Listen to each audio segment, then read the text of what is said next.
a partir do verso 20.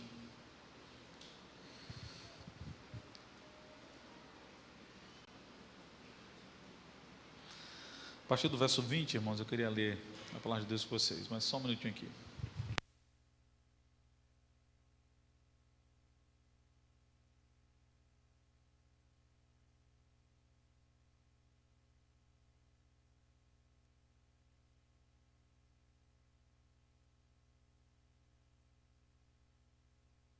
Então, meus irmãos, capítulo 17 do Evangelho de Lucas, a partir do verso 20, quero que os irmãos atentem aí para o que diz as Escrituras. Indagado pelos fariseus sobre quando viria o reino de Deus, Jesus lhes respondeu: o reino de Deus não vem com visível aparência, nem dirão, ele está aqui, ou lá está ele, porque o reino de Deus está entre vocês. A seguir, Jesus disse aos seus discípulos: virá o tempo em que vocês desejarão ver um dos dias do Filho do Homem, mas não verão. E dirão a vocês: ele está aqui, ou lá está ele. Não saiam, nem sigam a essa gente, porque assim como o relâmpago que se resplandece e brilha de uma extremidade do céu até a outra, assim será no seu dia o Filho do Homem.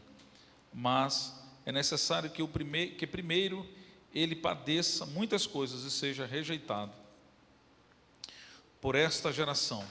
Assim como foi no dia de Noé, nos dias de Noé, será também nos dias do Filho do Homem. Comiam, bebiam, casavam-se e davam-se em casamento, até o dia em que Noé entrou na arca. Veio o dilúvio e destruiu todos. O mesmo aconteceu nos dias de Ló. Comiam, bebiam, compravam, vendiam, plantavam e edificavam. Mas no dia em que Ló saiu de Sodoma, choveu do céu fogo e enxofre e destruiu todos. Assim será no dia em que o Filho do Homem se manifestar. Naquele dia, quem estiver no terraço e tiver seus bens em casa, não desça para tirá-los. E de igual modo, quem estiver no campo, não volte para trás. Lembrem-se da mulher de Ló. Quem tentar preservar a sua vida, a perderá. E quem perder, esse a salvará. Digo a vocês que naquela noite, 2 pessoas estarão numa cama. Uma será levada e outra será deixada. 2 mulheres estarão juntas moendo trigo. Uma será tomada e outra será deixada.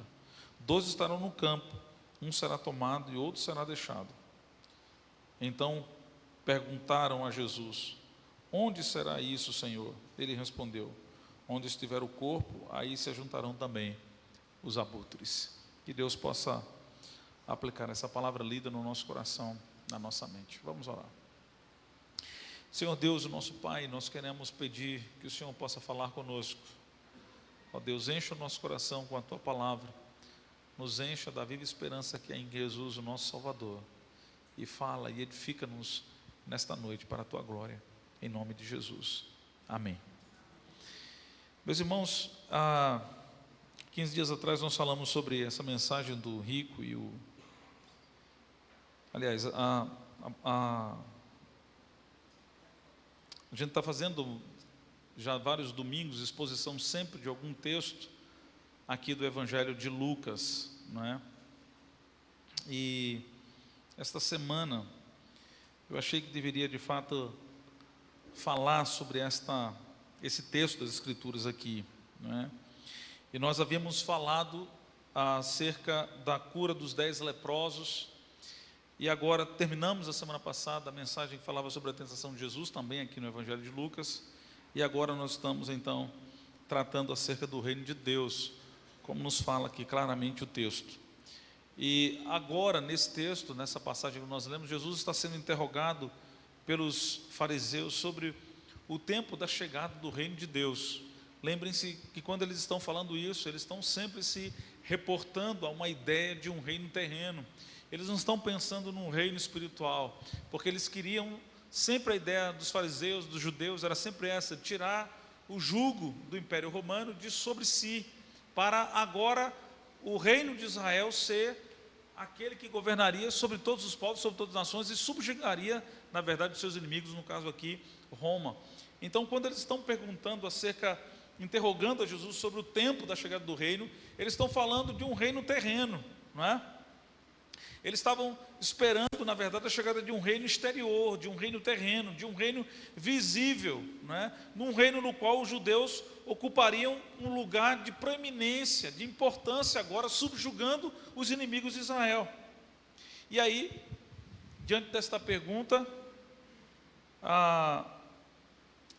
isso abre a oportunidade para Jesus ensinar algumas verdades sobre o reino de Deus e, obviamente, sobre a sua segunda vinda, de quando se daria de fato essa segunda vinda. Então Jesus está agora respondendo esta pergunta e mostrando para eles, para os fariseus e para todos que estavam ali, que não se tratava, obviamente, de um reino terreno, não é? De um reino visível, mas, obviamente, se tratava de um reino espiritual. Então veja claramente aí o que nos diz os versos 20 e o verso 21.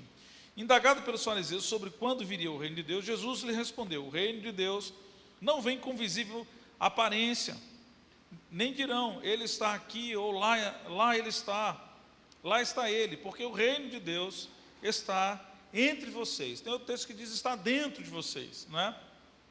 Então veja, Jesus que está falando claramente que o reino de Deus ele é diferente de qualquer reino com os quais os fariseus pudessem ter algum tipo de familiaridade. Então Jesus está dizendo que o reino de Deus não é um reino como eles estão acostumados a ver. Ou seja, o reino de Deus, Jesus está dizendo que não tem uma estrutura governamental. O reino de Deus não tem palácios, não tem cortes, não tem casas. O reino de Deus não são feitas por leis humanas. O reino de Deus não tem um aparato militar, nem uma visível aparência que eles pudessem tatear, pudessem ver, como é comum, obviamente, que se espera que se tenha qualquer reino. Então, o que Jesus está dizendo é que o reino de Deus ele não pode ser identificado de forma geográfica. É por isso que ele está dizendo, ele ali ou ele está lá, não é? Jesus Cristo está dizendo que o reino de Deus ele é de uma realidade invisível. Jesus Cristo está dizendo que o reino de Deus é de uma realidade espiritual, porque Jesus Cristo está dizendo que o reino de Deus está dentro de nós. Ou seja, o reino de Deus é onde uma pessoa se submete ao governo de Deus. O reino de Deus é onde um indivíduo se rende ao senhorio de Cristo. Então, quando alguém se rende ao senhorio de Cristo, quando alguém se submete à vontade de Deus, aí está o reino de Deus. O reino de Deus é chegado na vida dessa pessoa, porque o reino de Deus é aquilo que transforma e muda a nossa vida pelos valores de Deus, e não simplesmente com um reino humano sendo implantado pela vida das pessoas, um governo humano. Deus está dizendo, não, o reino de Deus não é de visível aparência, ele não é como vocês estão acostumados a ver. O reino de Deus está dentro de vocês. É quando vocês se submetem à vontade de Deus, é quando vocês reconhecem que Deus é Senhor, que vocês são servos, e que vocês anulam a vontade de vocês para fazer a vontade exclusiva de Deus, para vocês obedecerem à vontade de Deus. Quando vocês fizerem isso, então vocês estão vivendo o reino de Deus, porque ele não é algo externo, ele é algo interno. Ele se move, ele existe pela vida de vocês, pelos valores de Deus implantados na vida de vocês. Era isso que Jesus Cristo estava dizendo para eles. Mas Jesus Cristo está dizendo outra coisa também. Ele está dizendo que a sua segunda vinda, ela será de forma repentina. E aí, a gente vai observar isso a partir do verso 22 até o verso 25, que diz assim: a seguir Jesus disse aos seus discípulos: virá o tempo em que vocês desejarão ver um dos dias do Filho do Homem, mas não verão. E dirão a vocês: ele está aqui, ou lá está ele.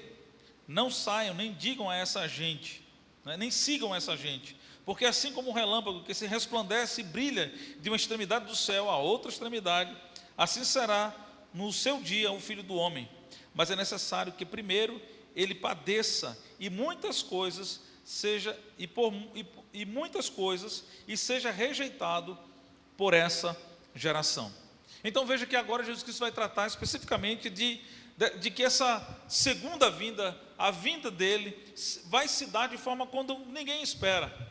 Ou seja, Jesus agora se volta novamente para os seus discípulos, ele olha para os discípulos e diz isso, né? Veja o verso 22, a seguir Jesus disse aos seus discípulos, então ele está falando agora diretamente para os seus discípulos, a fim de ensiná-los que antes de sua gloriosa vinda, ele mesmo precisaria padecer e passar por muitas coisas, não é? Passar por ser rejeitado por essa geração, ser rejeitado por essas pessoas, para que de fato ele pudesse voltar. Então, veja que ele está reafirmando também que não se trata de um reino humano. Ele está falando que é preciso primeiro que ele padeça, que ele sofra, que ele morra. Obviamente ele está falando aqui da sua crucificação, da sua morte, por essa geração, que ele fosse rejeitado de fato pelas pessoas, como realmente aconteceu. Então só depois é que viria um tempo, né, em que os seus seguidores também teriam que passar por algumas dessas perseguições, né, teriam que passar por essa opressão e por essa perseguição. Então, nesse tempo, eles ficariam também ansiosos para contemplar, para ver quando isso se daria. E ele diz: olha, não sigam essas pessoas, não é? Esperem, tenham paciência, porque vai haver de fato um tempo de grande tribulação, porque vão surgir falsos mestres, e aí, falsos cristos, não é? Ele fala isso aqui no verso 23, porque dirão, né? Ele está aqui ou ele está lá, e na verdade ele não está. Então são indicações de que vão surgir pessoas, de fato, em nome do Senhor Jesus. E aí Jesus Cristo diz, em vez de você dar ouvidos a essas mensagens falsas, messiânicas, não é? Ele diz que a gente não deve dar ouvidos, que a gente não deve atentar para esses falsos messias, para essas falsas pessoas, ou essas falsas mensagens, dizendo que Jesus Cristo de fato está vindo. Então ele está chamando a atenção, meus irmãos, para que a gente possa estar de fato atentos para o caráter repentino da sua volta. E é por isso que ele vai dizer aqui, né, que é como um relâmpago, né, que aparece de uma extremidade do céu a outra extremidade. Então veja que Jesus Cristo está falando exatamente a respeito desse repentino aparecimento, não é? Esse caráter repentino do aparecimento de Jesus, voltando aqui pela segunda vez. Então ele diz, olha, será como um relâmpago, que risca os céus, que brilha de uma extremidade dos céus a outra extremidade do céu. Ou seja, ele virá e virá inesperadamente, repentinamente, quando ninguém espera. Então esse é um detalhe importante, irmãos, porque é da nossa natureza que a gente queira que apareçam de fato sinais. E é claro que Jesus Cristo também já falou sobre isso, e nós já pregamos há uns dias atrás, umas semanas atrás, sobre também esses sinais que vão se dar a respeito da volta de Jesus. Mas nós precisamos entender que ele poderá chegar a qualquer momento, embora os sinais vão se cumprir. E ele está dizendo que será de forma inesperada. Ele virá quando ninguém espera que ele virá, né? E isso é uma chamada à nossa responsabilidade. É para nós estarmos atentos a esses sinais, não é? Porque ele virá em hora que ninguém espera. E o que a gente percebe ainda, a partir do verso 26 até o verso 30, é que essa segunda vinda de Cristo ela vai acontecer num tempo em que as pessoas vão estar se descuidando da sua vida espiritual. E aí eu fico perguntando se já não é esse tempo, não é? Porque o que a gente percebe é que muitos crentes têm descuidado da sua vida espiritual. Então, veja o que Jesus Cristo vai dizer a partir do verso 26. Ele diz assim: assim como foi nos dias de Noé. O que acontecia no dia de Noé? Ele está dizendo, assim como foi no dia de Noé, será também no dia do Filho do Homem, ou seja, no dia que Cristo voltar, no dia que ele voltar pela segunda vez. Vai ser igual quando era ou quando foi no dia de Noé. Então, como era que acontecia no dia de Noé? Ele diz, né? As pessoas comiam, bebiam, casavam-se, davam-se em casamento, até o dia em que Noé entrou na arca, não é? E veio o dilúvio e destruiu a todos. Aí ele vai também usar o exemplo da mulher de Ló, não é? Assim como aconteceu nos dias de Ló, melhor dizendo. Comiam também, bebiam, compravam, vendiam, plantavam, edificavam. Mas no dia em que Ló saiu de Sodoma, choveu fogo do céu, e choveu do céu fogo e enxofre, desceu e destruiu a todos, né? Assim será no dia em que o Filho do Homem se manifestar. Ou seja, veja que ele está fazendo aqui, irmãos, uma clara comparação. Ele está comparando aqui, ele compara a sua volta como nos dias de Noé, como nos dias de Ló. E o que aconteceu nesses dias? Duas catástrofes aconteceram nesse dia, não é? Veio o dilúvio e veio a subversão da cidade de Sodoma e Gomorra. Ou seja, essas duas gerações foram alertadas de forma antecipada. Mas o que ambas essas gerações fizeram, irmãos? Continuaram vivendo as suas vidas como se nada daquilo fosse verdade. Como se, de fato, não fosse acontecer a destruição. Como se o juízo de Deus não viesse sobre a vida das pessoas. Então cada um está vivendo a sua vida ao seu bel prazer. Cada um está vivendo a sua vida da forma como quisesse viver. Não vendiam, estavam vivendo suas vidas de forma muito comum, de forma muito natural, comprando, casando-se, vendendo, fazendo tudo de forma muito natural, até que chegou o dia. É isso que ele está dizendo para nós, irmãos. Atentem para o que Jesus está dizendo, não é? Os habitantes de Sodoma, não é? Eles estavam vivendo sua vida normal. O povo na época de Noé estava vivendo sua vida normalmente. E veja, irmãos, se a gente analisar a grosso modo, eles não estavam fazendo nada de errado. Eles estavam simplesmente vivendo suas vidas. Não havia aparentemente nenhum mal em suas atividades. Elas eram aparentemente ilícitas. Vendiam, compravam, casavam-se, davam-se em casamentos, né? Eles estavam vivendo suas vidas normalmente. Mas, meus irmãos, o problema é que essas pessoas só fizeram investimento na sua vida terrena e não fizeram nenhum investimento na sua vida espiritual. Ou seja, eles transformaram as dádivas de Deus na única razão para viver e esqueceram-se de Deus. Esqueceram-se de Deus. E o que Jesus Cristo está dizendo é que quando Ele voltar, o mundo vai estar exatamente desse jeito. Ele está fazendo uma comparação. Ele está dizendo assim como foi no dia de Noé, assim como foi no dia de Sodoma e Gomorra. As pessoas estavam simplesmente vivendo suas vidas. É exatamente assim que vai acontecer. Quando Jesus Cristo voltar, irmãos, as pessoas estarão pensando apenas nos seus interesses imediatos e terrenos. Não estarão fazendo nenhuma provisão para a sua vida espiritual. Porque o dia do Senhor vai chegar de surpresa e vai pegar a muitos de surpresa. É isso que ele está dizendo no texto. Ou seja, nós não podemos descuidar da nossa vida espiritual. Nós temos que zelar pela nossa vida espiritual, pela nossa comunhão com Deus, pela nossa vida diante de Deus, pelo nosso compromisso com a igreja de Deus, não é? Pelo nosso trabalho, pelo amor de Deus, pela casa de Deus, pelos valores de Deus. É assim que nós temos que estar atentos. Porque quando Ele voltar, a gente vai estar vivendo nossa vida. Então nós podemos estar descuidando, né, da nossa vida espiritual. E eu fico pensando se já não é esses dias que nós temos descuidado da vida espiritual. Muitos crentes já não leem mais a Bíblia. Muitos crentes escolhem o horário que quer vir para a igreja, se vem de manhã, se vem de tarde. Durante a semana não, durante a semana nem pensar. Durante a semana ninguém tem tempo de vir para a igreja, né? Ninguém tem tempo de orar, ninguém tem tempo de ler a Bíblia. Quando a gente pergunta na igreja se você tem a vida devocional, você tem lido a Bíblia, de vez em quando eu leio. Não, quando dá tempo eu ainda oro. Não, eu faço uma oraçãozinha quando vou dormir.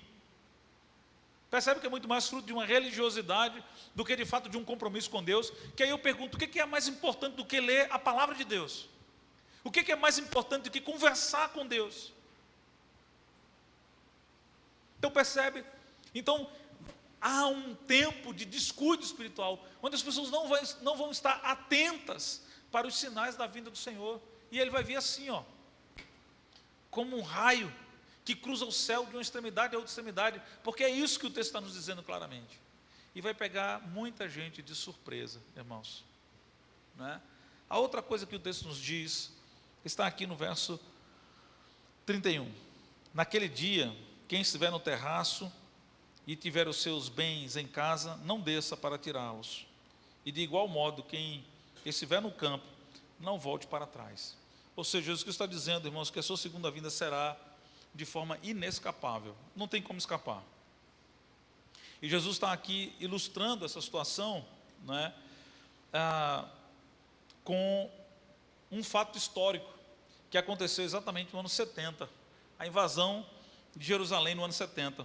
Quando Jerusalém de fato foi invadida pelo general Tito, a cidade ficou completamente devastada, o templo foi completamente arrasado, incendiado, os muros de Jerusalém foram completamente quebrados, e o povo que não foi passado ao fio da espada acabou disperso pelo mundo todo.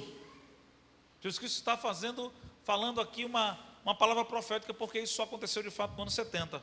Então, nesse dia, no dia que aconteceu essa invasão, era impossível pensar em resgatar algo de valor dentro da própria casa, porque o cerco de Roma tornou-se algo inescapável. E é exatamente isso que ele está dizendo que vai acontecer. Quando ele voltar, vai ser algo exatamente como ele está dizendo aqui. Ninguém vai ter condições de entrar em casa para pegar nada, não é? Eu não vou ter tempo, não vai dar tempo fazer isso, porque vai pegar a todos. Naquele dia as pessoas deverão prestar contas, não é, da sua vida diante de Deus. E também devemos estar atentos exatamente a esse momento, porque não vai dar tempo de pegar nenhum bem. Ninguém vai conseguir escapar, ninguém vai conseguir se esconder dentro de cavernas, como nos diz o texto de Apocalipse capítulo 6. Ninguém vai poder fugir de fato desse dia glorioso da presença de Deus. Não tem como escapar. Todos nós vamos ter que comparecer diante do Senhor e dar conta de fato da nossa vida ao Senhor, porque vai haver destruição completa nesse dia. Então, irmãos, não tem como a gente se esconder desse dia, desse glorioso dia da vinda de Cristo. Será um dia de alegria para muitos, mas de frustração, de medo, de angústia, de sofrimento eterno para muitos outros, não é? E aí a gente precisa estar de fato atento a estes fatos que Jesus Cristo está de fato relatando para nós aqui nesse texto. E aí veja outra coisa interessante que Jesus Cristo nos diz, verso 32 e verso 33. Ele diz: lembrem-se da mulher de Ló, não é? Ele volta à situação lá de Sodoma e Gomorra, né? Lembrem-se da mulher de Ló.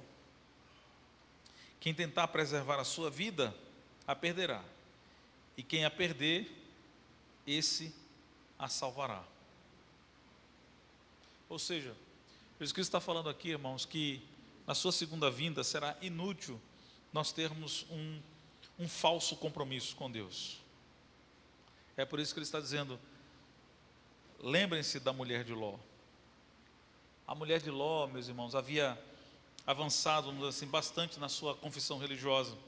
Ela era esposa de um homem justo. Ló era um homem bom, era um homem justo, não é? Por meio de Ló, Ló na verdade estava ligado a Abraão. Abraão era o pai da fé, e juntamente com seu marido, ela conseguiu fugir de Sodoma no dia da destruição. Mas o que a gente sabe da mulher de Ló, e que Jesus Cristo está enfatizando aqui para a gente, é que a mulher de Ló deixou seu coração em Sodoma e havia desobedecido uma ordem dada pelo anjo de não olhar para trás, e ela olhou para trás. E quando ela olhou para trás, ela foi morta, ela transformou-se numa estátua de sal. E é muitas vezes isso que acontece também conosco, irmãos. Quem tem um compromisso frágil, quem tem um compromisso falso com Cristo, vai acontecer a mesma coisa. É isso que Jesus está dizendo. Então você precisa ver que tipo de compromisso nós temos tido com Deus e com a igreja de Deus de fato. O que Jesus Cristo de fato representa para nós, quem Ele é, como é que nós nos relacionamos com Ele, que tipo de relacionamento de fato nós temos tido com Cristo. J.C. Riley, no seu livro Santidade, diz que aquele que olhar para trás da mulher de Ló parecia algo insignificante, mas revela a sua desobediência interior, porque foi uma ordem dada pelo anjo, e a ordem do anjo foi uma ordem enfática: não olhe para trás. Ou seja, a mulher de Ló recusou-se a obedecer esse mandamento. Ou seja, ao olhar para trás, ela mostra incredulidade e ao mesmo tempo soberba, porque ela não achava que Deus iria destruir de fato a cidade de Sodoma e Gomorra, não é?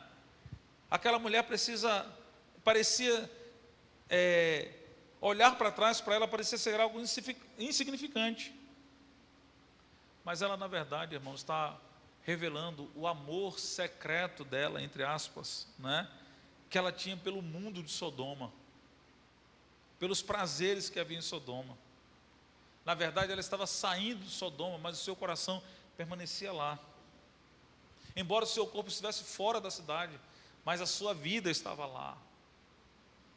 Ela está meio que incrédula. Será que vai haver de fato essa destruição? Na verdade, os seus olhos se voltaram para onde estava o seu tesouro. E Jesus diz isso claramente, né? Onde estiver o seu tesouro, aí estará o seu coração. Este foi o ponto crucial do seu pecado, o amor ao mundo, irmãos. E Tiago vai nos dizer que o amor ao mundo é inimizade contra Deus. Quem ama o mundo é inimigo de Deus. A amizade do mundo é inimizade contra Deus. E eu fico pensando que a mulher de Jó nunca, na verdade, ela deixou de amar o mundo, né? A mulher de Jó nunca havia abandonado a cidade de Ló, nunca havia abandonado de fato a cidade, porque ela estava dentro do seu coração, estava na sua mente, envolvida completamente a toda a sua vida, pelas coisas do mundo, pelos prazeres do mundo. E meus irmãos, olha, ainda há hoje muitos crentes professos que estão junto com o povo de Deus, mas que continuam amando o mundo. E a gente precisa ter cuidado com isso. Há muita gente crente dentro da igreja, mas que continua amando o mundo, que está na igreja, mas está com seu pensamento nos valores do mundo, que está na igreja, participando da vida da igreja, mas que está com seus pensamentos e as suas vidas focada nas coisas do mundo, porque as coisas do mundo estão sempre em primeiro lugar na sua vida, e o reino de Deus está sempre em segundo lugar na sua vida. Mas Jesus é enfático, irmãos, ao dizer que quem ganhar a vida amando o mundo perde, e perder a vida na perspectiva do mundo é ganhá-la. É exatamente isso que ele está dizendo aqui. Então, de que forma nós estamos vivendo no mundo hoje, irmãos? Nós estamos amando o mundo, nós estamos perdendo a nossa vida, ou nós estamos perdendo a vida na perspectiva do mundo, mas para ganhá-la de forma eterna com o Senhor? O texto continua ainda, irmãos, verso 34, diz assim: digo a vocês que naquela noite 2 pessoas estarão numa cama, uma será levada e outra será deixada. 2 mulheres estarão juntas moendo trigo, uma será tomada e outra será deixada. 2 estarão no campo, um será tomado e outro será deixado, irmãos. Ou seja, Jesus Cristo está dizendo que na segunda vinda haverá apenas 2 grupos de pessoas. E os 2 grupos são formados por aquelas pessoas que serão tomadas no arrebatamento e aquelas que serão deixadas para o juízo eterno. E a grande pergunta que a gente faz é: em qual desses grupos você acha que você vai estar inserido? Dos que serão tomados para o arrebatamento ou daqueles que ficarão aqui para o dia do juízo? Veja, o texto é muito claro. Veja que nem a intimidade física, e ele está falando 2 na mesma cama, né? Nem no trabalho, uma sociedade de trabalho, 2 mulheres juntas moendo, ou 2 homens no campo, podem impedir essa separação. E a gente percebe muito hoje que o mundo está sendo dividido, né? O mundo é dividido entre pretos e brancos, entre héteros e não héteros, né? E aí todas aquelas letrinhas do alfabeto aí que os irmãos sabem. A gente tem a divisão entre os ricos e os pobres hoje, né? Entre os doutores e iletrados, entre os grandes e pequenos. Mas, irmãos, Jesus Cristo não faz essa distinção aqui. Jesus Cristo faz somente uma divisão, não é? A verdadeira divisão é os que estão salvos e os que estão perdidos.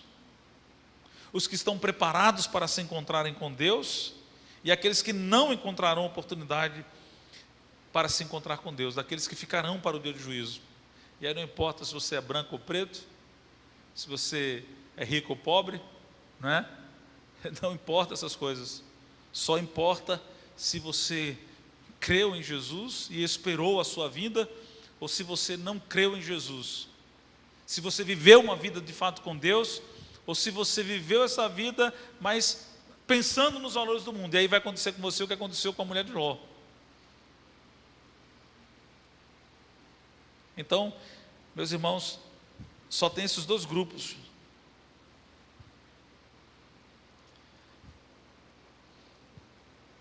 E aí veja, irmãos, o texto também ainda nos diz que, e aí é digno de nota, que esse fato ocorre, não importa se uns para o dia e outros para a noite, não é? E aí a gente percebe claramente, porque o que para uns aqui, no nosso caso, seria noite, para quem está do outro lado do mundo seria dia. Então não importa se vai ser dia, se vai ser noite, o que importa é que nós devemos estar preparados para pertencer, obviamente, ao grupo dos que vão ser arrebatados, e não daqueles que vão ficar. Agora, não me cabe a mim julgar quem está preparado e quem não está preparado. Cada um tem que fazer a autoanálise da sua própria vida e saber de que grupo você pertence, daqueles que serão arrebatados ou daqueles que ficarão, não é? E por fim, irmãos, no verso 37 ele diz: então perguntaram a Jesus: onde será isso, Senhor? Ele respondeu: onde estiver o corpo, aí se ajuntarão também os abutres, né? Ou seja, isso que está dizendo, em outras palavras, que quando se der a sua vinda, não haverá tempo para a gente se preparar, não é? Então Jesus aqui usa possivelmente um ditado popular, que era comum naquela época, né? Onde estiver o corpo, aí se ajuntarão também os abutres. O que isso significa, irmãos? Onde estiverem os espiritualmente mortos, ali haverá julgamento, não é? Ali haverá o juízo final. Ou seja, o juízo final vai surpreender exatamente a esses que estão mortos, porque aqueles que estão em Cristo serão, obviamente, arrebatados, não é? Então, onde estiver o corpo, aí se juntarão os abutres. Nesse dia será de fato o dia do juízo final. Ali vai haver julgamento eterno.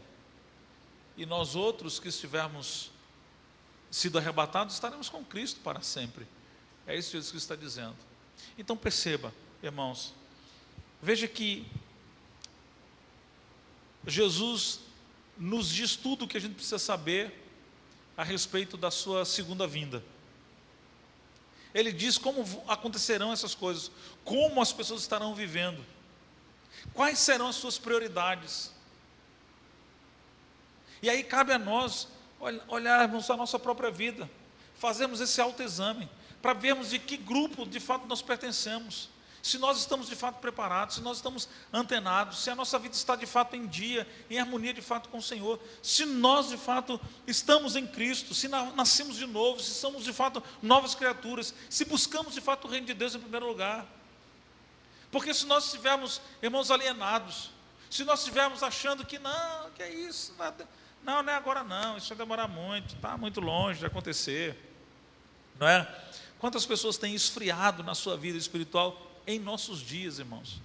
Como eu disse, muitos de nós passamos a semana toda, nem lemos a Bíblia, não pegamos a Bíblia para ler, não oramos, passamos a semana toda e não oramos, só oramos no próximo, só vamos orar agora no próximo domingo, quando a gente vier para o culto de manhã ou para a escola dominical. Então, como nós podemos, de fato, ter essa certeza se a gente vive uma vida completamente fora daquilo que o Senhor Jesus diz que nós temos que viver? O amor de muitos tem esfriado. Os sinais são visíveis: guerra, rumores de guerras, terremotos em vários lugares, pestes, epidemias em boa parte do mundo. E a frieza, não é? E as ilusões, e o amor ao mundo, aos prazeres do mundo, e o esfriamento da fé de muitos. Não é isso que nós estamos vendo em nossos dias? E você está preparado? Você está vivendo uma vida de fato preparada? Não pense em A, em B, em C, pense em você, pense na sua vida. Fulano devia estar aqui. Não, quem devia estar aqui era você. para ouvir o que Deus está falando no seu coração. Irmãos, é hora da gente despertar, é hora da gente poder viver mais intensamente uma vida com Deus, é hora da gente buscar mais a presença de Deus, é hora da gente parar de dar desculpas esfarrapadas, como muitas vezes nós damos. Não é? Sempre tem uma desculpa para não vir para a igreja, sempre tem uma desculpa porque não leu a Bíblia, sempre tem uma desculpa porque não estudou a lição na escola dominical, sempre tem uma desculpa porque não pode participar do coral, sempre tem uma desculpa porque não pode fazer isso, não pode fazer aquilo, não pode fazer aquilo outro. Sempre temos desculpas. E você sabe que são só desculpas. Será que não é hora da gente poder renovar a nossa fé? Será que não é hora da gente poder intensificar mais a nossa vida de intimidade com Deus? Amar mais o Senhor, consagrar mais a nossa vida ao Senhor, amar menos o mundo, deixar os prazeres do mundo de lado, consagrar e trazer a sua vida mais para a presença de Deus, para a comunhão com Deus. Será que não é hora de mais envolvimento com a igreja, de dedicação e consagração do reino de Deus na sua vida? Será que de fato o reino de Deus está dentro de você? Você tem vivido os valores do reino de Deus? Tem buscado o reino de Deus em primeiro lugar? É isso que a gente tem que pensar, porque é sobre isso que Jesus Cristo está falando, a maneira como nós temos vivido, e que muitos serão pegos de surpresa, porque estarão desatentos, porque estarão vivendo as suas próprias vidas, fazendo aquilo que é natural fazer, estudar, vender, comprar, não é? Sair, passear, se divertir.